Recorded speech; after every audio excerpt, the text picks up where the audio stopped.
Good morning, everyone. Good morning and happy Saturday. Thanks for joining us on the couch. We're looking forward to talking to you this morning. And our topic this morning is how do you cope in a relationship when one person has a mental health disorder? So we will get an opportunity to talk to our special guest. Her name is Niesha King, and we are excited about understanding her point of view on what that's like to have problems, mental health problems, and also being in different types of relationships.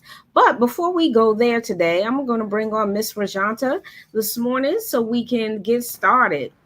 Good morning. How are you? Hey, good morning. I'm well. I'm well. I'm very excited about today's topic with Niesha Kelly. I believe her last name is Kelly. I'm very excited about today's show.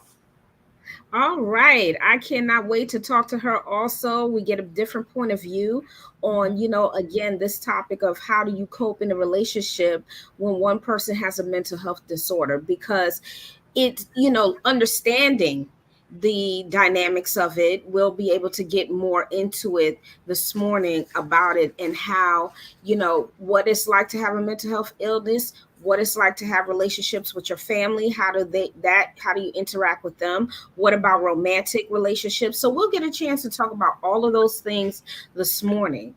But I'm very curious about is your point of view on affirmative action and how the Supreme Court decided to take that away, and if you are listening to us right now or watching us, drop your comment about affirmative action as well. So Rajanta, what do you think? Well, I guess I'm just shocked. I'm shocked in general about how everything is kind of rolling back. Versus Wade, affirmative action, just so many things that people have kind of fought hard for us to have and get these liberties. I think we've all been Black and brown people, a product of affirmative action, whether it be through school, whether it be through work, the equal opportunity, being an equal employer at our job. I know some places have different quotas that they can hire. They have to hire a certain amount of people of minorities. I also think about affordable housing, how each development has to have a certain amount of affordable housing units for certain people of different incomes. So when I think about affordable action and everything that's been done, I think about all the other liberties that people have fought hard Mm-hmm. for that may now be in question. So that's something that definitely worries me. Um, just I think about my children's future. Yeah, exactly. Grandchildren's future, all of that. Before we move forward, I'll be remiss not to say good morning to our other co hosts, although they're not here to join us this morning. But good morning, Miss Sanella, and good morning to Miss Michelle.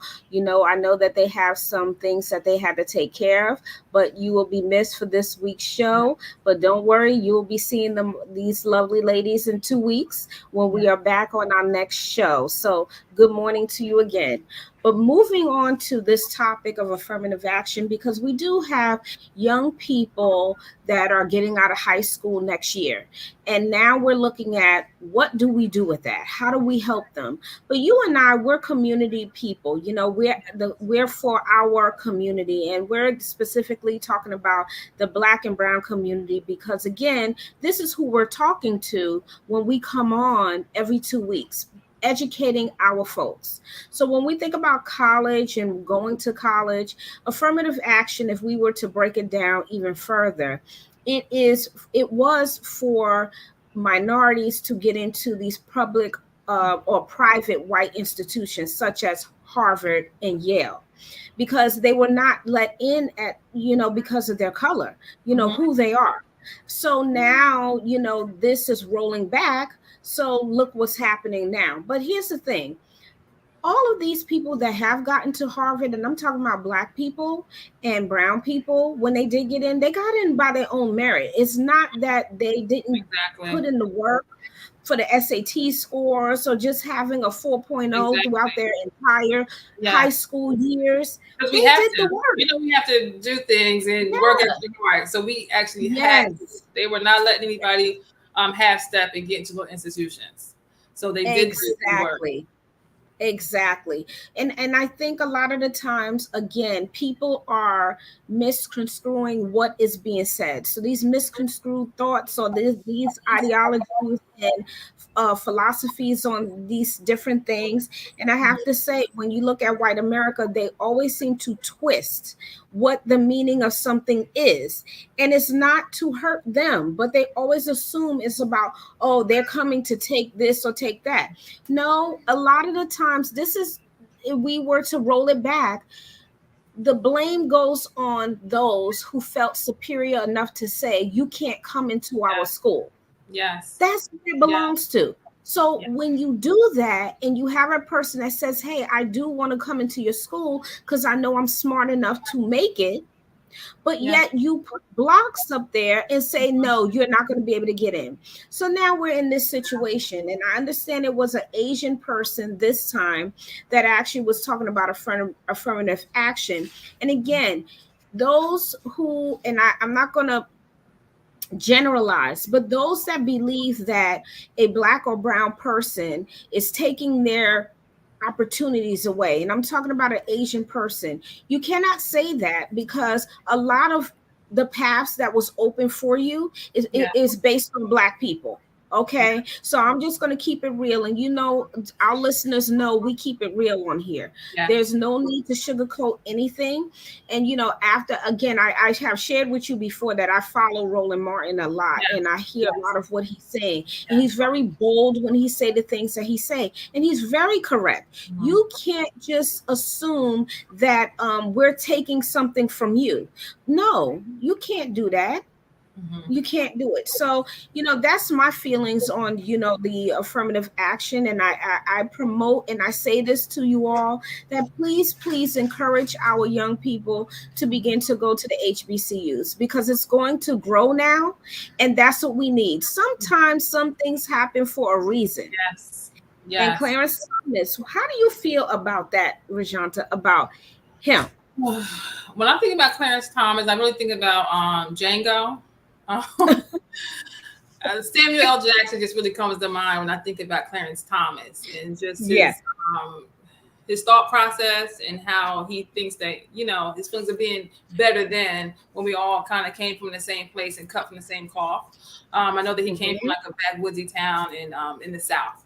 So thinking about his age, I know that he probably experienced a lot, you know, during his childhood. Just being in that type of environment, that Southern environment. So to really try Hmm. to roll back different things that he's benefited from, such as affirmative action, it's it's crazy. It's definitely crazy, especially now that he's gotten everything from it. So now he wants to kind of make it harder for the next person to really. Exactly. He wants to make it hard for others. And I'm talking about Black people. Again, let's keep it real. To where we are with this discussion is that if you are willing to roll back all of these things and you agree with it, and you as a Black man know the experience of working three Hmm. times harder than Yes. someone, your white counterpart, then you should know better. And I have to say this as well about Tim Scott as well. He has the same thought process. Is that Black people need to strap up their boots or pull up their boots, and no, no, no, no, no, sir. We're already doing that. Hmm.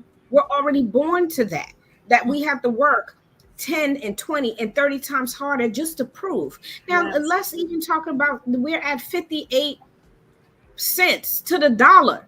When Hmm. Black women are dropping lower. Did you hear about that? I did not, but I believe it. I definitely Mm-hmm. believe it. Mm-hmm. Just to speak to that, Exactly. we do have to work extra harder, extra hard. And I actually had an opportunity of visiting South Carolina a couple weeks ago, backwoodsy town, South Carolina, where my family's from. I visited the family cemetery, and there were in the middle of nowhere. Okay, so Mm-hmm. there were tombstones there from the early 1800s. So I was able to really look at my family, who were kind of born in slavery, and they actually died in slavery. They had Yeah. died before even having to experience that freedom, the freedoms that I have now. So I just want to Right. pay homage to them, and then actually having an experience to visit an actual plantation while I was down there too, McCloy. I just wanted to be able to kind of stand on the same earth, on the same ground, on the same dirt that my ancestors kind of stood on and kind of paved the way Yes. to get here. and where I am, and I think about how just what they went through. They had Hmm. little shacks where they lived. It was just it was very emotional for me because I'm determined. If I miss my flight, I miss my flight, but I need to get here. I need to stand here and be amongst them. You know. Yes, yes, and their presence is there. My family as well is from South Carolina. I actually just recently came back from a family reunion, so I know exactly what you mean. And their presence and everything that they went through. South Carolina was one of the worst slave states. I don't know if people realize that, but they are. My cousin was able to enlighten us on how the route really went and how they came in to Monk's Corner, crossed South Carolina and also Monk's Corner, but mostly crossed before they went down to Charleston. And from Charleston, they Mhm. went dispersed them. That was So, interesting. Yep. it's a lot. It's a lot with what they dealt with in South Carolina and the low country. So, is Yes. your family from the low country?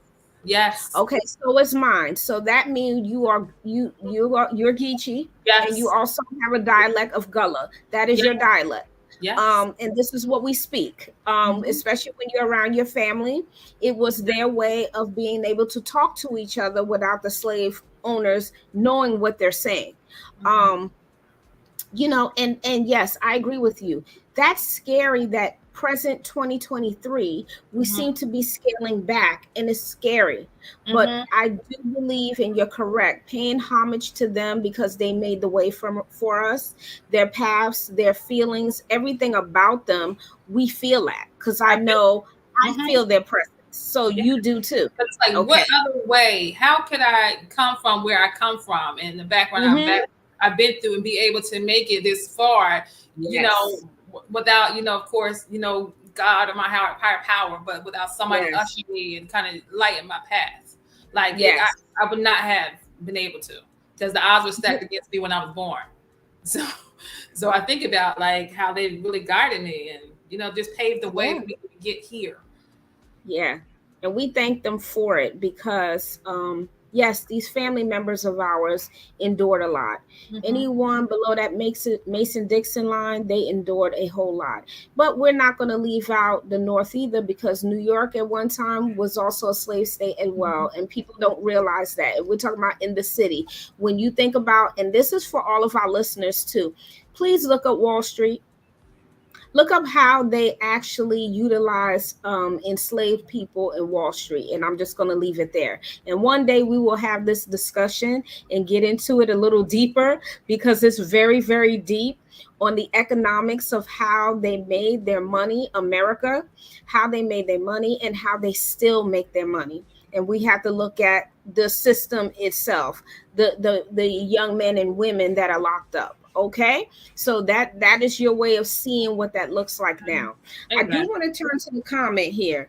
It says, sadly, Clarence Thomas is proof that all skin folk ain't kinfolk. I Mm. just want to know what he sees when he looks in the mirror. Amen. What does he see? Uh, I don't know. Maybe an older white man. He can't look in the mirror and see who he actually is, and it may be coming from the people he's around as well, making him feel as though he's different than. You know. Right, right. Exactly, exactly. So our guest is here and I'm gonna bring her in.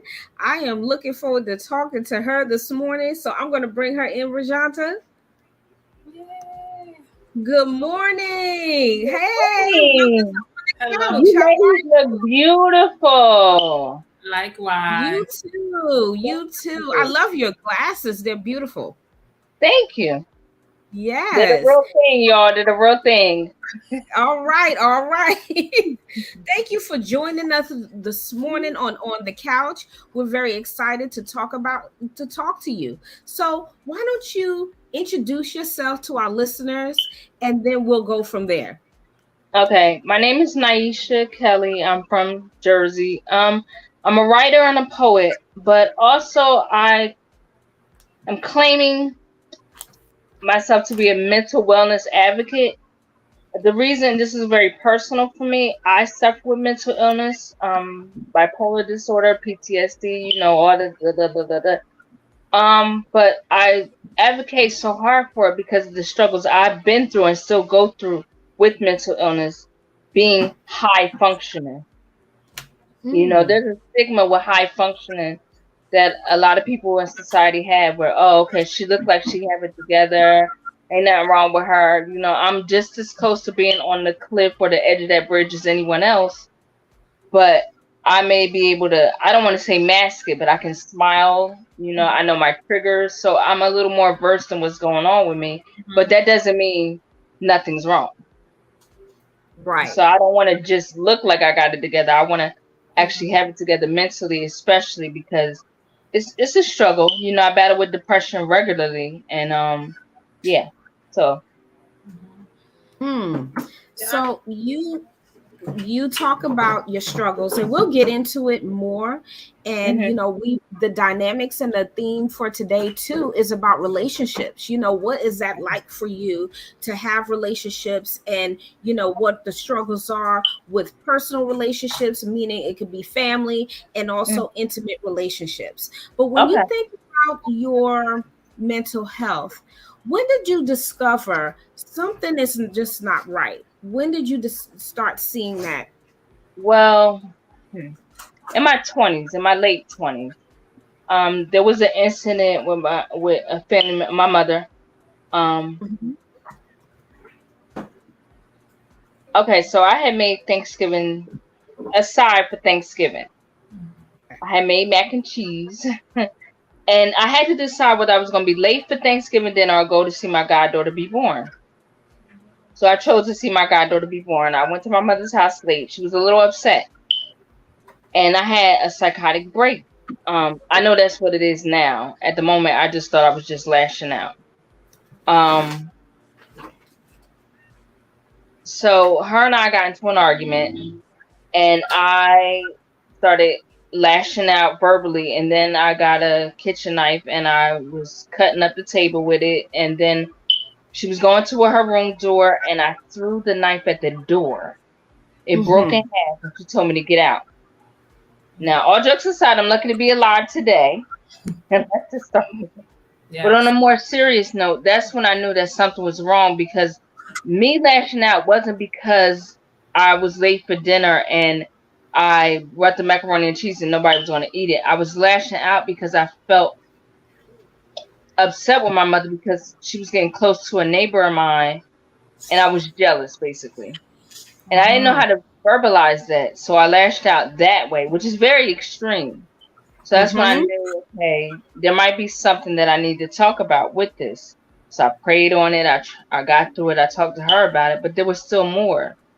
And then a little while after that, I had a really bad breakup, and I had suicidal ideations. And I won't even just call it ideation. I actually tried to commit suicide. And it's just like, I know the summer would be like over a guy, but for me in my head at that time, it was, the pain was insurmountable.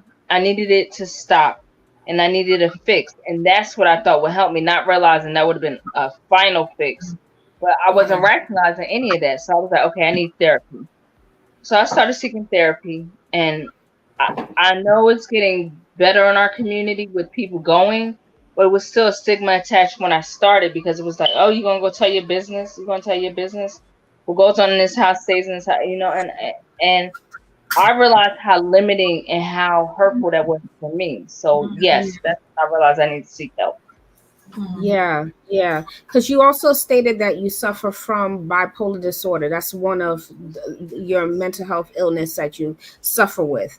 And hmm when you think about the age range, it can present itself even in childhood, from child on to adulthood. So within that time frame, you get to see what is going on. And then when you start recognizing it, so kudos to you for recognizing something is not right here, because I'm going to the extreme, hmm with the way I respond. So you're looking at how you demonstrated your behavior with things that you could have resolved very easy, or kind of Right. was like brushed it off or something like that, from what I'm hearing you say, right? Yeah.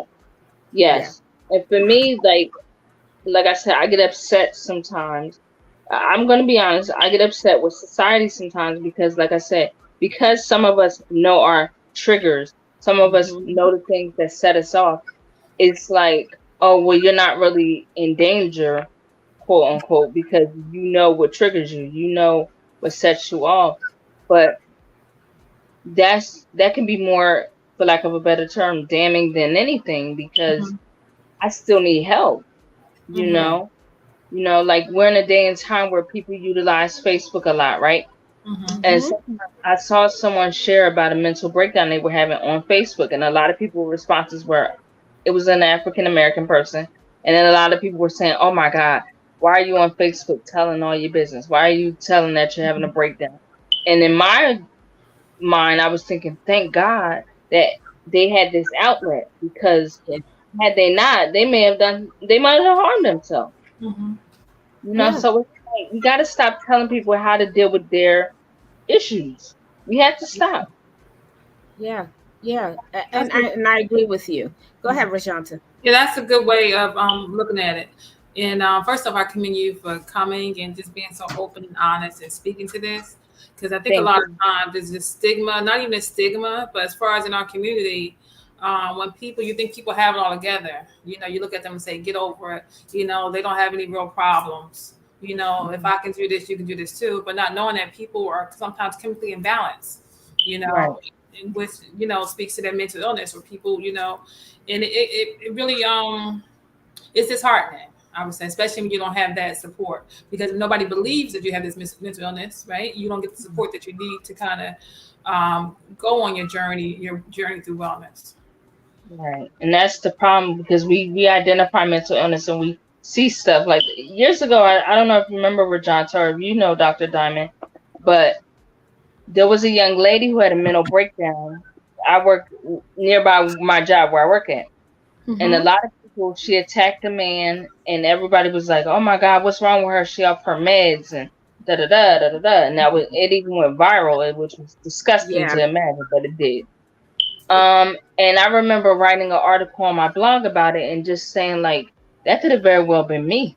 Mm-hmm. I used myself for example. I said that could have been me having a mental breakdown. Mm-hmm.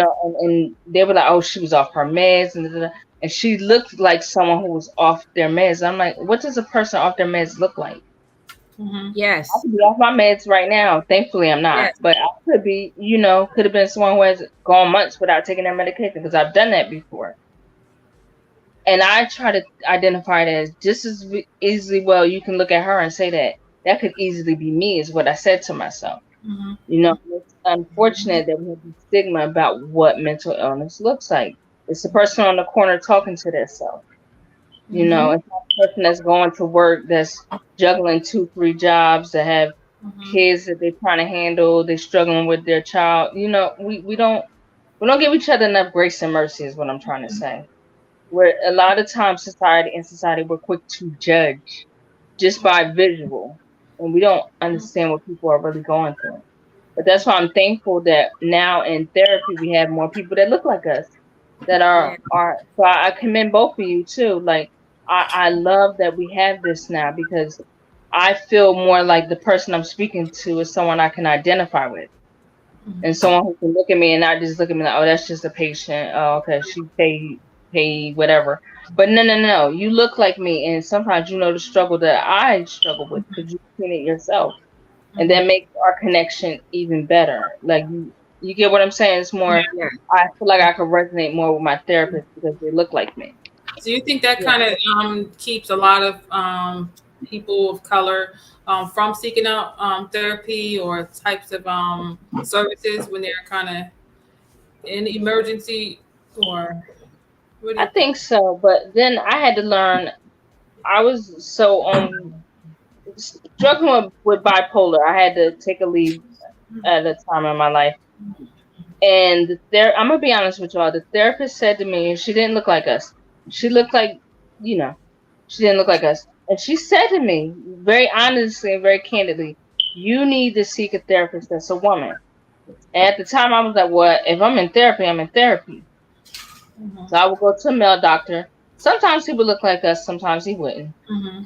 I couldn't get the therapy that I needed because I wasn't opening up the way I needed to.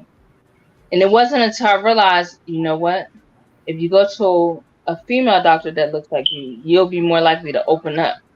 And what I found was I called myself more into account with a female doctor than I would have that looked like me than a male doctor or any other doctor.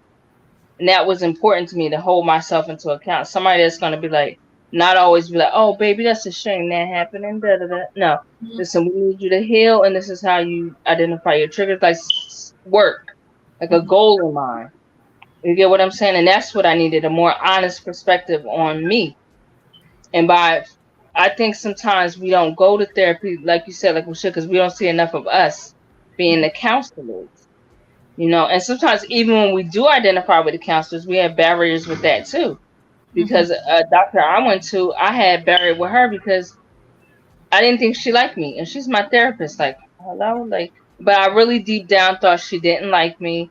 Um, that she was not indifferent to me in some way, and that could have been my own anxiety or Mhm. any of that.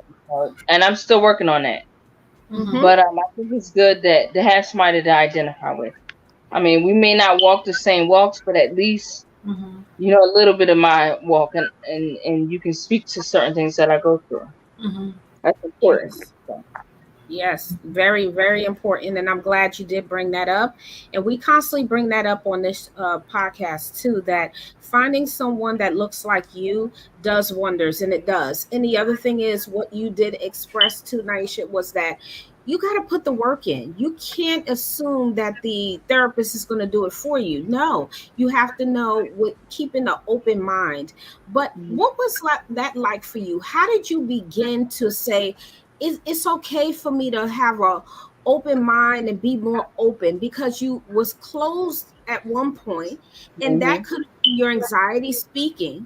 But then something happened where you said this is okay, because you got the therapist that you needed, that you identified with, but it hmm was you that still had to say, I can be vulnerable. How did you get there, and how long did it take?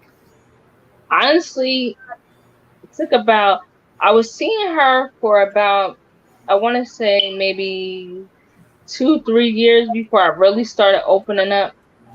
And when I started opening up, I realized it was because I wanted this to work.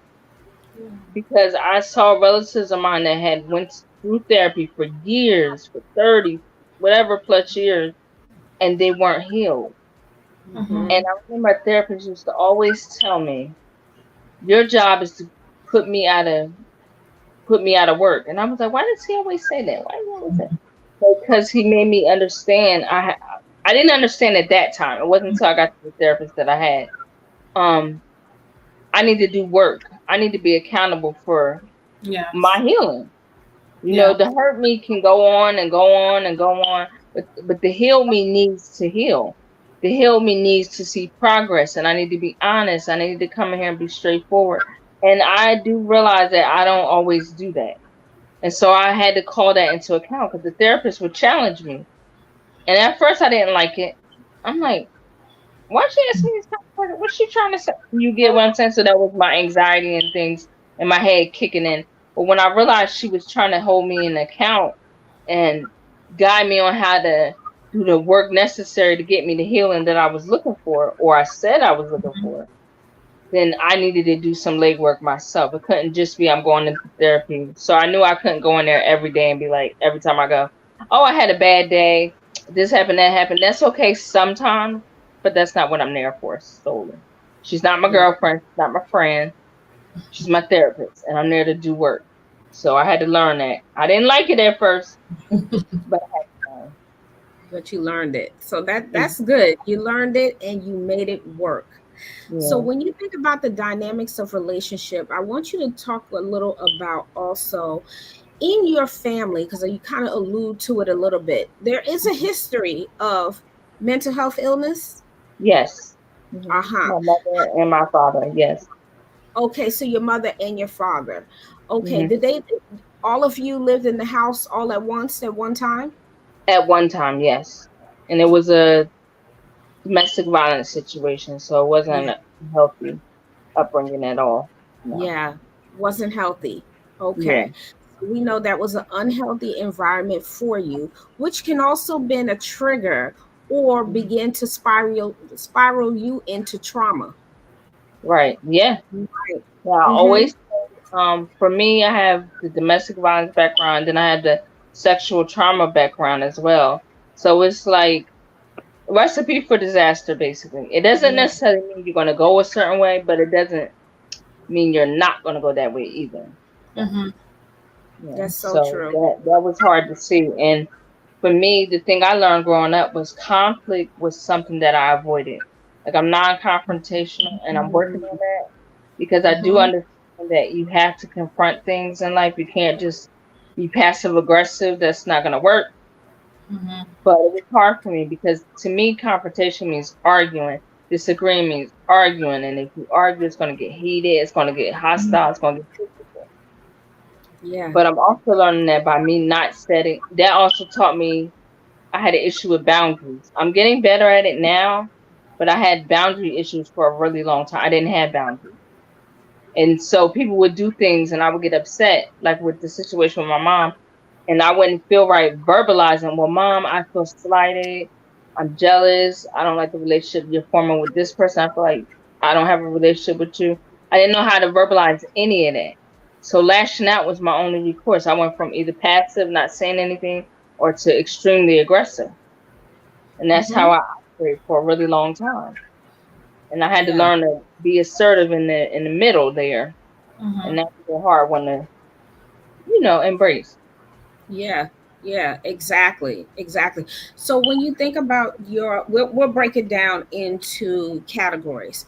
Okay. When you as the person that have or struggling with your mental health disorder, but Hmm. talk about the dynamics of relationships. Carry us through that narrative. What is that like Okay. for you? So I'm gonna touch on three relationships if you don't mind. The one with Sure. my mother, the one Mm-hmm. with my daughter, and my personal relationship. I'm gonna Okay. be brief, but I'm just yeah. The one with my mother I struggle with because I had mommy issues and I had issues where I didn't think she loved me. And it was mostly because she didn't hug and kiss me and say I love you. Mm-hmm. And I didn't learn like some of us. I didn't learn until I had my daughter that wow, wait a minute. And thankfully I realized it before she passed in 2015. I realized, wait, my mom did love me. Mm-hmm. She always made sure we had a roof over our head, food on our table, that kind of thing. But emotionally it Yeah. was different. It just emotional wasn't her thing, but she showed me through her actions that she loved me. And I can relate to But that. emotionally I wanted more.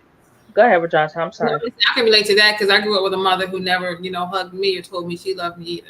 So I don't know whether that was just the old school method, a way Mhm. of doing parenting, but I know that her mother, she told me that her mother never did that either. You know, Right. My grandmother didn't either. so I see how Yeah.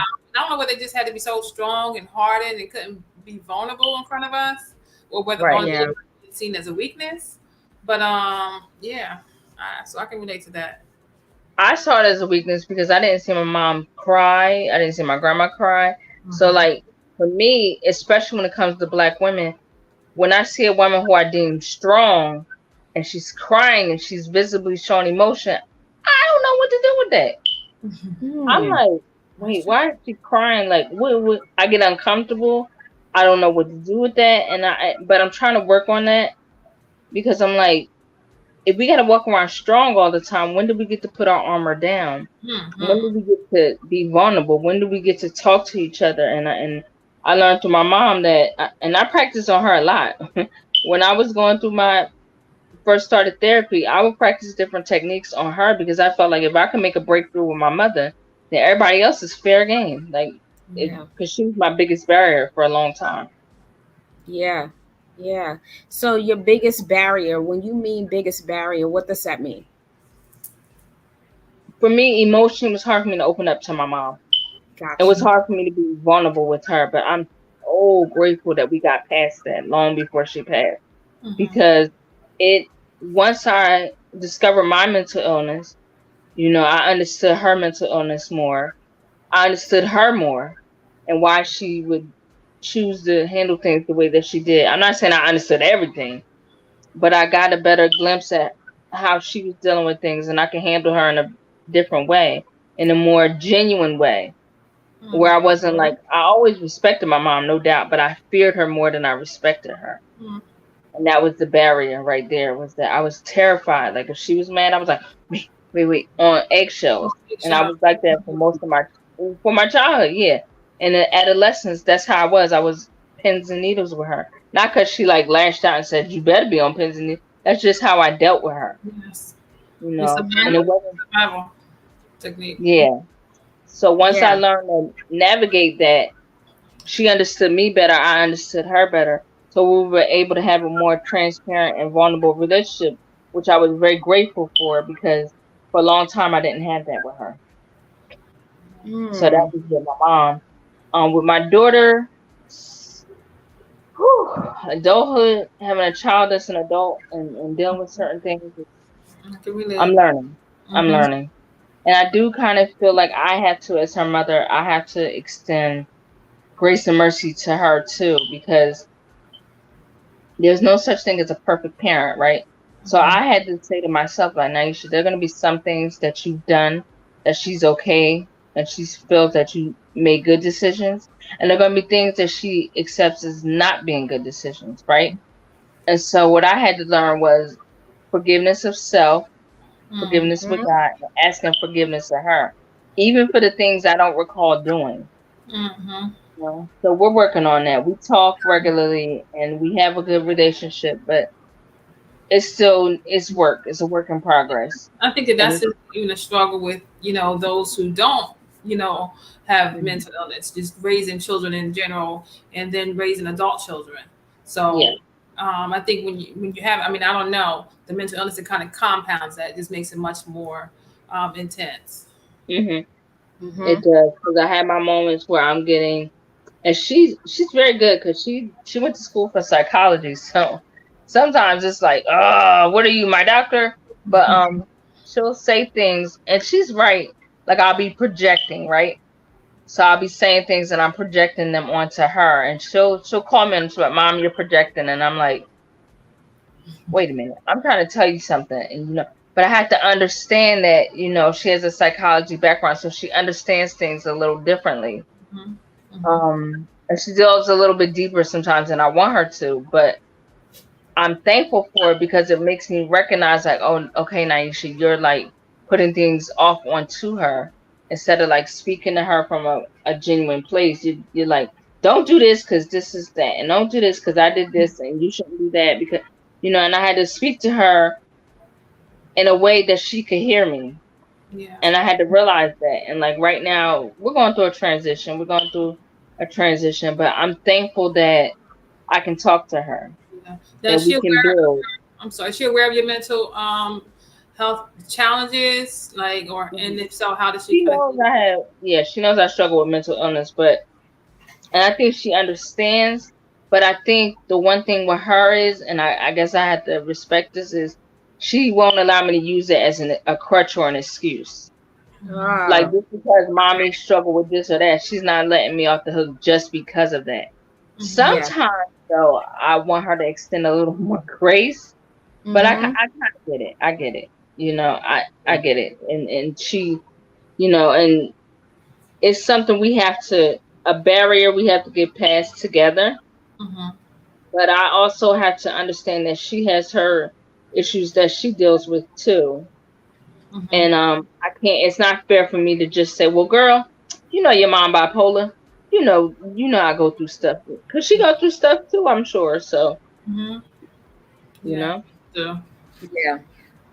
Yeah, absolutely. So as you move forward with your healing journey, because that's what you're going on, and I yeah, hope that that's what you have been identifying with throughout your process. Because yes, I do think that hearing what you're saying, that you went through some therapists until you found one that you could say, I'm comfortable to walk this journey. But you also said to yourself too, I have to walk it to get to a place of what I see as healing, yeah, because we can't tell you that you're healed.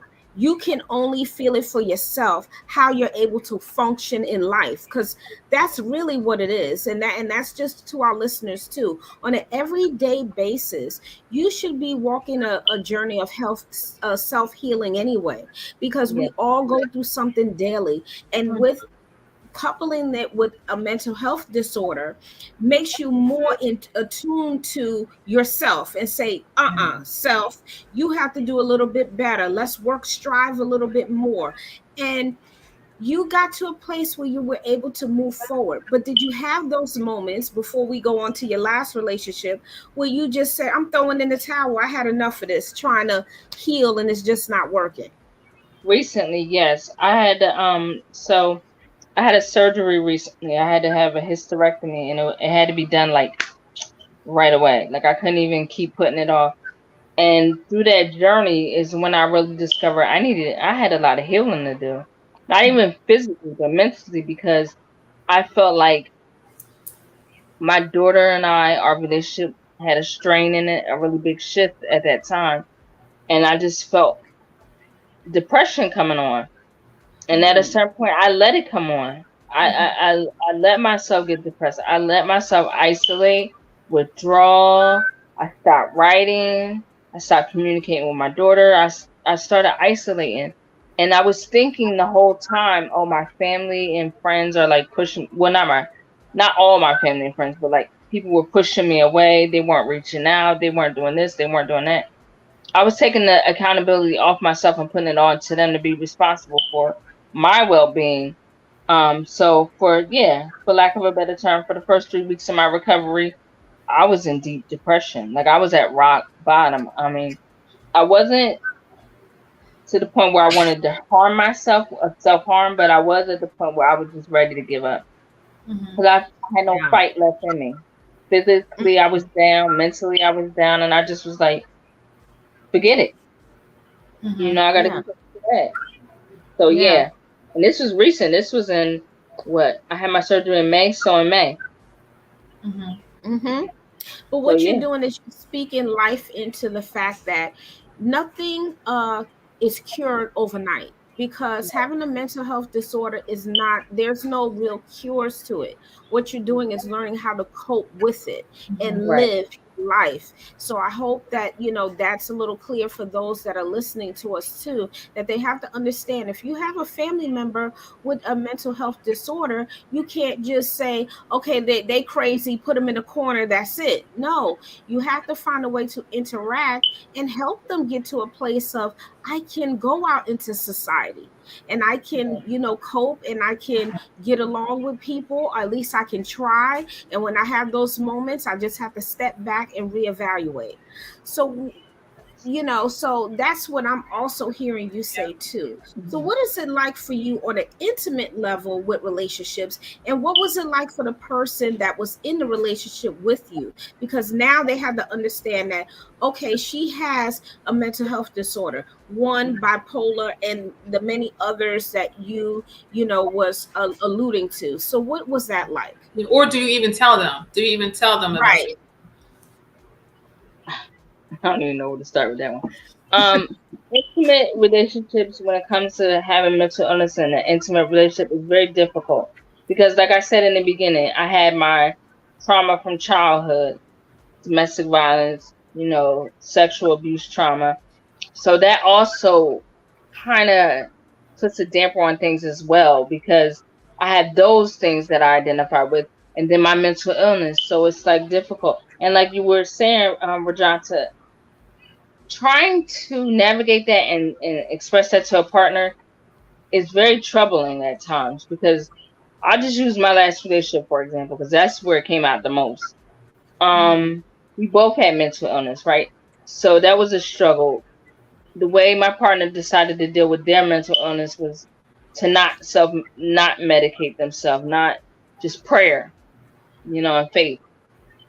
I don't have that luxury. I had to do prayer, faith, and medication. Like that's just my reality, and it was a hard one for me to deal with. But in an intimate relationship, it's even more difficult because at times I feel like I can't. There were times where I felt like I couldn't express myself because I was like, "Is this me expressing myself because I'm having a breakdown?" or is this just me being valid and being upset or angry about things? Like I would constantly check. Okay, I'd be checking off boxes. Like, okay, is this me just being a woman and having a fit because this man is cutting up, or is this just me tripping? Or it was a lot of that. I invalidated myself more than I validated myself. If that makes sense, Mm-hmm. because I was so afraid of, oh, he gonna say, oh, you just bugging. Oh, did you take your medication? You get what I'm saying? So it was a constant struggle, constant battle for my sanity, basically, because I was always doubting myself, like, oh, am I doing this because he's dead wrong? Or am I doing this because I'm tripping? I'm being insecure. Like I question myself so much Yeah. that I even questioned it to the point where I didn't realize it was toxic at Mm. times. I was too busy thinking, oh, that's probably just me being insecure. That's probably me.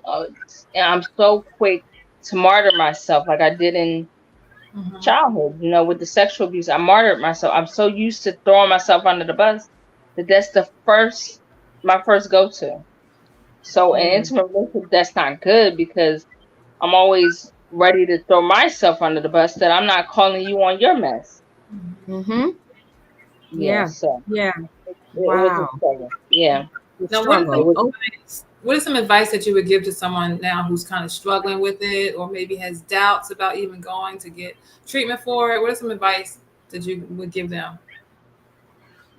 I would say to them, like a therapist said to me once, is this something you can talk to your girlfriends about, or is this something you need to process further? Because there have been times in therapy where I would talk about things that I could discuss with my girlfriends, right? And then there are those some things that I can't talk to my girls about, that I can't talk to my family about, that I had to process further with a professional. And that's how you got to look at it. Like, is this something that I can combat myself?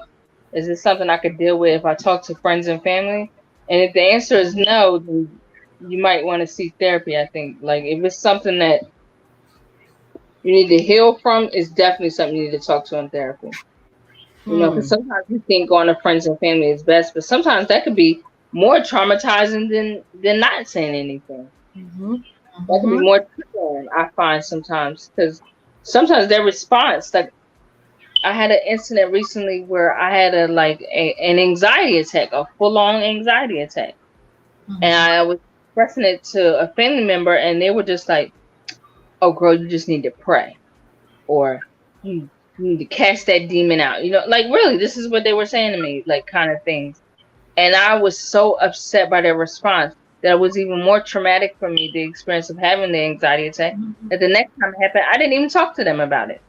Yeah. Mm-hmm. And that's the misunderstood or miseducated family members that we have. Like they're very uneducated when it comes to mental health. It is Hmm. also, again, you go back in the day, put the person in the corner, they'll be all right. Yeah. So and so crazy, don't say nothing to them. These are the things that we still carry on and do. And yes, those there's nothing wrong with prayer, but in reality, you need more than that. You're going to need medication for stability. If you don't have that, you're always going to constantly be this person that's wondering, why can't I be like everybody else in your Hmm. mind? Because you can't become stable. So, prayer and coupling it up with medication, also seeking therapy, as you stated today, that is exactly what needs to happen. And I would like to piggyback off a lot of what you were saying already about the relationships. So, one, educating that person, if they are not a person that have a mental health disorder, yes, it would be up to the person to educate that person to say, hey, you know what? This is what I'm going through. And I'm going to have times where I may be in a manic state, or there may be a time that I'm going to be depressed, but it's nothing personal. Because see what happens, and Niesha, you can speak to this too.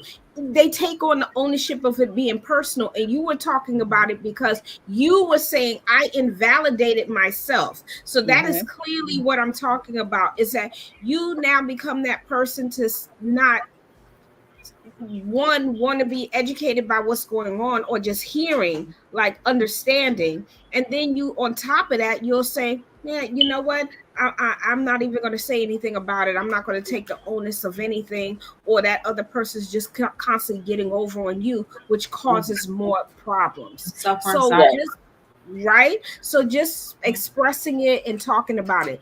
Avoid being hurtful, because like you said, the relationships, even with the dynamics between your mother and father, that was a hurtful relationship. Hmm. And you watching it, that's also hurtful to you as well. And it all establishing a routine, but I think communication is the biggest piece. Mm-hmm. Yes. Communicating, right, and Yeah. understanding both parties, and just again, education means a lot, educating that person. But Mhm. have you ever had fear that if I tell this person about myself, will they use it in a hurtful manner? Because you got malicious people. Mm-hmm. Yeah. You know what? And I experienced that. I experienced where we met in a setting that wasn't a traditional way to meet. And so they were privy to certain things about me that most people wouldn't know. Mm-hmm. And Mm, it was used against me a lot. It was used yeah. against me quite a lot, and and it bothered me because I'm like, okay, you met me in this certain setting, so you knew what you were dealing with. You had privy to things that other people wouldn't even have known had they not been in the same setting, but you're using it against me. But I also had to understand that this person is struggling with mental illness as well, Mm. Yes. unchecked. Yes. Mm-hmm. So how Yeah. can I expect for them to have empathy for my situation when where they're not even sympathetic to their own? Mm. Yeah. Yeah, Mm-hmm. so I True. had to learn, and that's what created a lot of toxicity, was having my mental illness thrown back into my face. Oh oh yeah, because you got a propensity for this, or you got a propensity for that. So I was Mm-hmm. like, dang, I mean, you know Mm, all my struggle, you still decided to be my partner, and Mm-hmm. now you throwing it in my face. yeah. Yeah, Yeah. so that was invalidating of itself, on Mm-hmm. top of being validating how I felt. So it was just a whole firestorm, right? Yeah. Yeah. So, That's what it sounds like. So so go this, ahead, Rajan. despite your mental illness and just everything you kind of struggle with and challenges, you've had quite a bit of accomplishments as well. I just want to talk about the things that you have done and the things you have been able to do. You're part of, despite you having these challenges. I know you mentioned writing. Well, writing, yes, writing. Oh, thank God for writing because sometimes I think I know the religious people gonna get me, but sometimes I think it's more healing for me than prayer. Sometimes, because a lot of times when I write, I feel like this: when you put pen to paper, it becomes real. So I write in a real raw form, and I don't always like it because I'm like, did I have to say that like that? But yes, I have to for my healing, for me to move on. I have to. And even with this mental illness, I've been able to, I write, I do poetry, I speak at different events about different things. It's provided me so many opportunities because I'm willing to be transparent. Mm-hmm. And I even went on to participate in a documentary recently. About 2 years ago, I participated in this documentary called Enough. And it's a documentary about 5 survivors of sexual abuse trauma as children. And talking about something like that is not easy, as you can imagine. Mm-hmm. But through the documentary, I was saying to myself prior to doing it, I was like, oh, I'm going to talk about this and not that. And I wound up disclosing everything because, you have to be honest about things, right, to really heal. So, anyway, this documentary that I'm in, this film that I am, went to the Cannes Film Festival, and we won number one in the United States, Wow. and we placed number two internationally for Best Woman in Film. Wonderful. So that was huge because I was like, Yes. but that did create some trauma. I'm not gonna lie, that did Yeah. trigger some things because now I know my story is gonna be Mm-hmm. heard worldwide, and that means people who didn't close to me, who didn't already know, now they're gonna know. Yes. And one of the people that's closest to me, I was like, oh my God, how are they gonna accept this? How are they gonna receive this? But Yeah. I thought back to something my mother said before she passed, and she said, I want you to tell your truth even if that doesn't cast me in the best light. And to Mm. me, that was very liberating to hear because she was saying to me, speak your truth. Like, as long as you're being honest and you're telling the truth, then the fallout is the fallout. But as long as you're being honest and everything that you're saying is sound and can be backed up, then what can you do? You went through this. This was your experience. Mhm. Yeah, So I I do. was able to, Yes, I'm sorry. You're doing some work as well with another organization. yes, dress for success. I help facilitate a power women's group, and we do what I'm sorry, it's professional women's group, but I call it power women's group. But we get professional women together, and we do workshops touching on different issues like financial pillars, healthy eating, healthy mental stuff, like all different topics.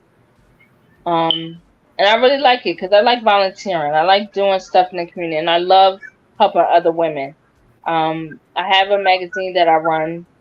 Well, I need to rerun, about women's personal development. And the thing I like about writing and blogging is that I do so from a place where I speak from my own experience. I don't try to advise people because I'm not a professional, so I don't try to say, "Oh, you should do this," or "You should." Nah, I just say, "Listen, I did this, and it worked out like this, bad, or it worked out good," or you get what I'm saying. But I just like to speak from experience and come from that place of experience to help heal that way.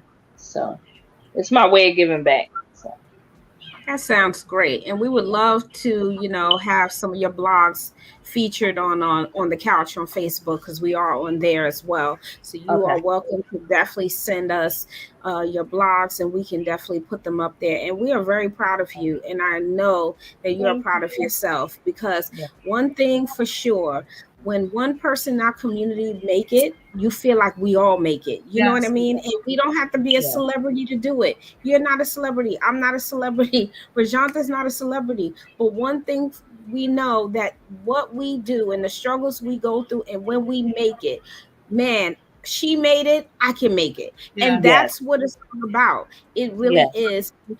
I'm so happy that you were able to join us this morning on this platform to talk about this because it's very, very important.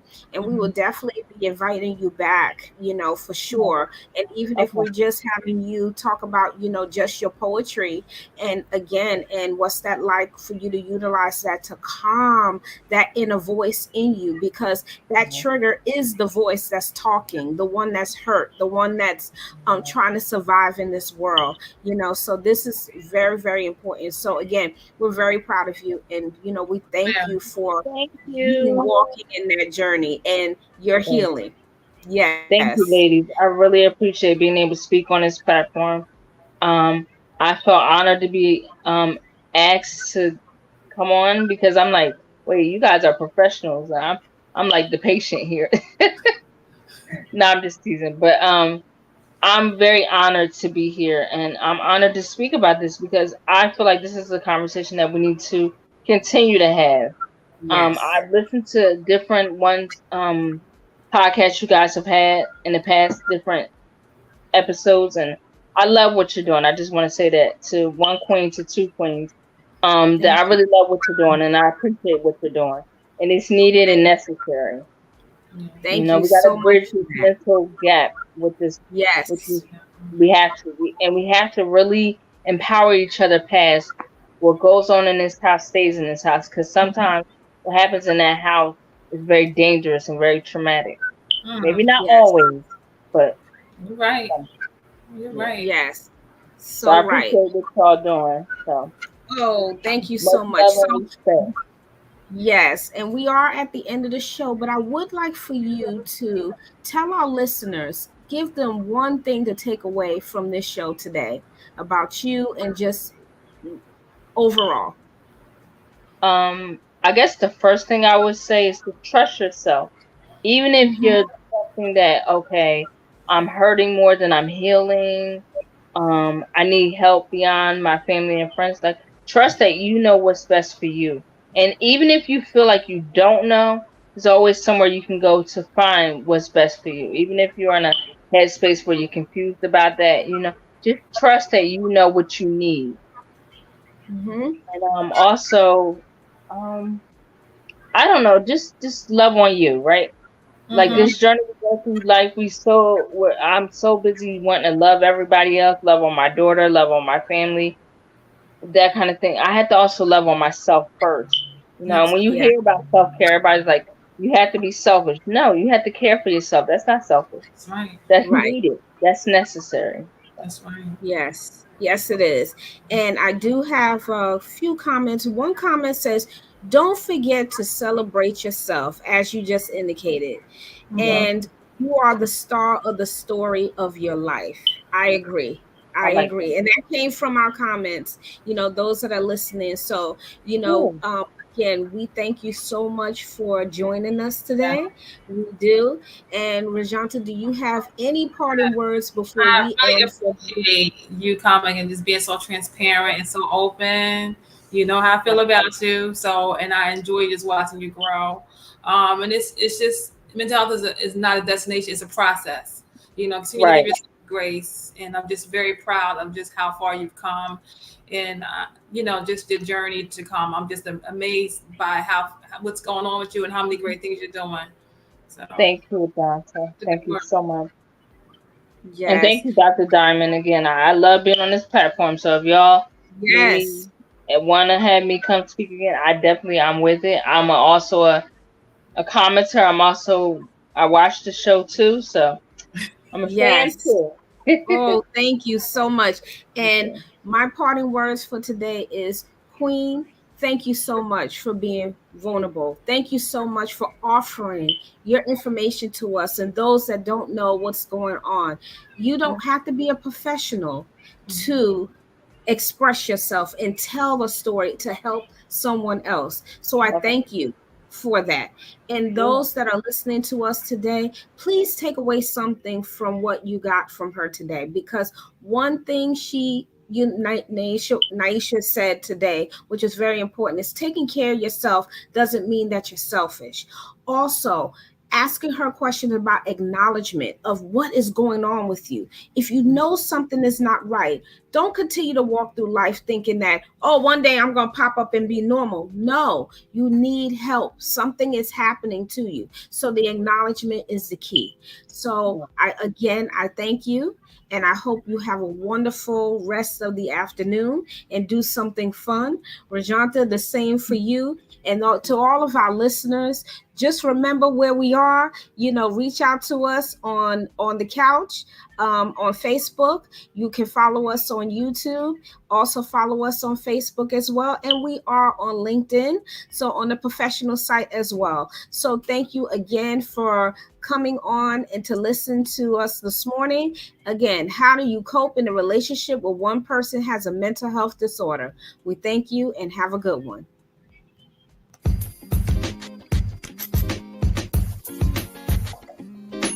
Thank you for joining on the couch this evening. Be sure to follow us on Facebook and Instagram, and if you want to contact Dr. Diamond, you may reach her at candidconversations.dr.d@gmail.com.